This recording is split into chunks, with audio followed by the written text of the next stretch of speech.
आज की ये कथा कहती है कि जीवन में भजन सत्संग करते रहा करो, क्योंकि भगवान नाम जाप भी आपको भवसागर से पार लगाएगा।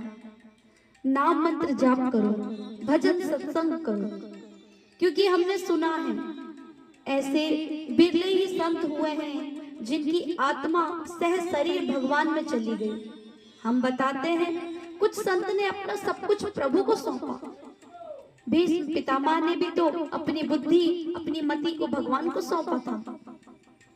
देखिए, शरीर तो नष्ट होता ही है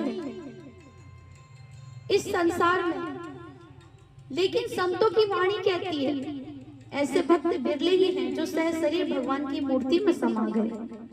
संतों की वाणी कहती है बंगाल के चैतन्य महाप्रभु उस महामंत्र की शक्ति से, भक्ति की शक्ति से सह शरीर ठाकुर जी के चरणों में समा गए थे, मूर्ति के भीतर।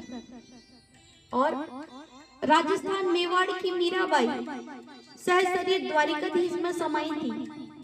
कहते हैं आज भी वो मंदिर है जहां द्वारिकाधीश के चरणों में से मीराबाई की साड़ी का पल्लू लटकता हुआ दिखता है, जहां से मीराबाई सह शरीर भीतर समा गई। बंगाल के चैतन्य महाप्रभु, मेवाड़ की मीराबाई, महाराष्ट्र के संत तुकाराम जी जो कहते थे राम जी की चिड़िया राम जी का खेत, खाओ रे चिड़ैया भर भर पेट, खाओ रे चिड़ैया भर भर पेट। ऐसे थे संत तुकाराम जी। गरीब थे, किसान थे। गांव में एक सेठ थे। उन्होंने कहा ठीक है, तुम मेरी खेती देखो, मैं तुम्हें बदले में जो अनाज होगा, कुछ अनाज तुम्हें दिया करूंगा। अब समय के साथ फसल पकती है। जब फसल पकती है, लोग खेतों में पुतला बना देते हैं कि पक्षी जानवर ना आए। उसे क्या कहते हैं? काग बगोड़ा। मगर यहाँ फसल पकी तो संत बुलाते थे, गा गा कर बुलाते थे, पक्षी को गा गा कर बुलाते थे। भक्ति का तरीका था, गाकर भक्ति करते थे। राम जी की चिड़िया राम जी का खेत, खाओ रे चिड़ैया भर भर पेट, गा गा के बुलाते थे।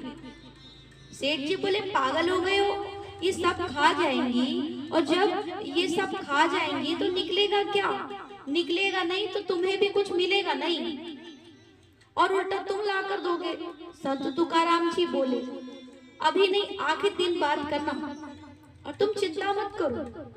और जब नापने की बारी आई, इतना अधिक अनाज निकला। सभी आश्चर्यचकित हो गए, जितना सोचा भी नहीं था।